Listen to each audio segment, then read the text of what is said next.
Maayong hapon, Police Major. Pwede ba nimo ano sir, imong full name o designation o asa pod ning police station? Yes sir.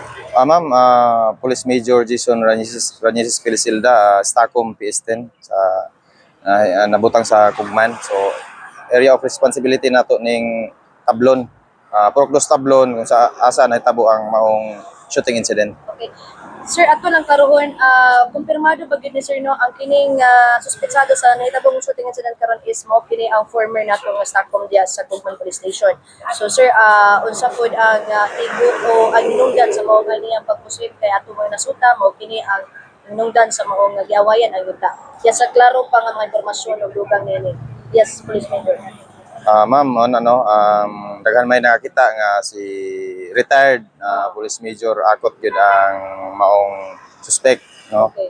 So himo na siyang hepe at sa maong Police Station 10 na kung asa ito ko karon, no? So and Ano siya nga tuig sir nga nahipid ya sa around 2019, ma'am, tuig. Tapos sir, ano sa po yung mga nagbuhat na ba yung mga action yung iba't mga pulisan like aning joint operation ay mga tagtang panahon na. Yes, ma'am. Actually na flash alarm na po nato ning panghitabuan, no. So natay gipangkandak nga checkpoint operation and hot pursuit operations atong mga operatiba and other stations pod and other units nagkandak pod sila og checkpoint and choke point operations, no. Oo. So wala pa nakuha, wala pa nakatakas yun ang hospital. Nakasibat gid siya, ma'am, no. Nakasibat gid siya. Gamit ang iyahang maong sakyanan. Sir, sa kasayuran gid sir, unsa gid ang ilang gawayan sir? Yuta ang yaw.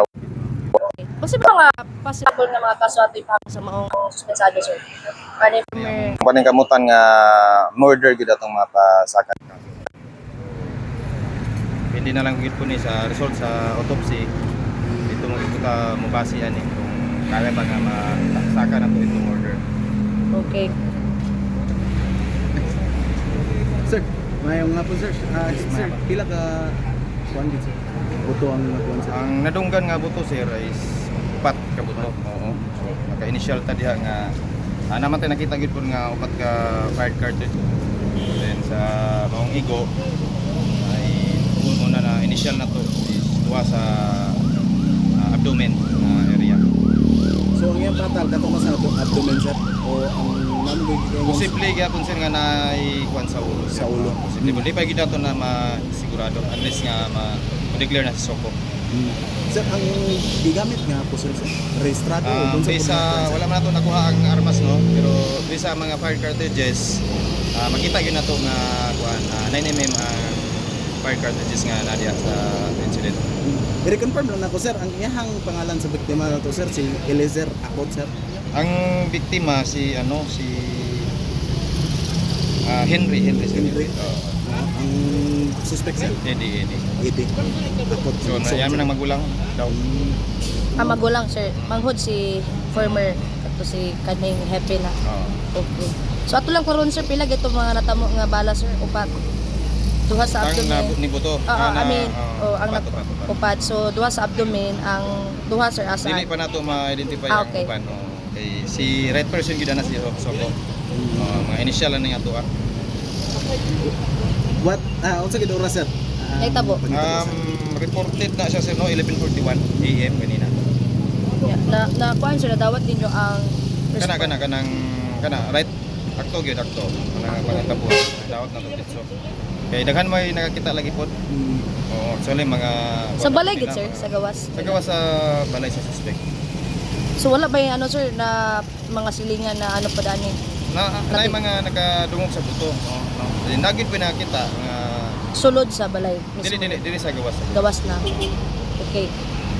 So sir, kanina lang last unsay mensahe nimo especially ani mga kani bitaw common magid ni kani pag-awayan tungod sa yuta unsa may angayan nato nga hinumdumon no kabahin niini sa especially sa matag pamilya o membro sa pamilya. So kana ma'am no nga niabot man gid sila sa patay. So murag grabe gid ilahang lawom gid kay ilahang iawayan no. So di gid nato kun basta-basta ang maong iawayan nila nga makaingon lang taba nga ayaw gyud pag-away anang regarding Lagi. ng yuta kay miskin sa kapila naman na pangitabo dili ra man na karon no. Correct. Oo. Daghan na kayo nahitabuan na nga kuan away na regarding sa yuta. So muna nga kung kaya pa nga maiwasan na to o masolve matabang tagit sa na pwede mo tabang sa to nga masolve ng problema ha atong sulbaron gyud no para wala gyud tay nganing panghitabo nga shooting or sa mga stopping or sa simong bagay no. So kuan kita make friends ta sa others una na atong una-una on permit. Sir, ang kining maigsoon sir na sila record dati sir, nagpa-blatter ba ni sila? Yes ma'am, nagpa-blatter Unsa nga tuig sir? Last year December Mhm. and na-refer nato ni sa barangay Tablon Oo. sa ilang lupong taga-pamayapa. So napatawag ni nila mura kaduha. So Ikadua. So, kaduha na sila nagatubang. Okay. Pero mo lagi na nga sa pag nagatubang na sila dito. So na to nga pamalandungon nga nahitabo gyud gyapon. alright. Sir, may hapon o dagang salamat. Salamat sir.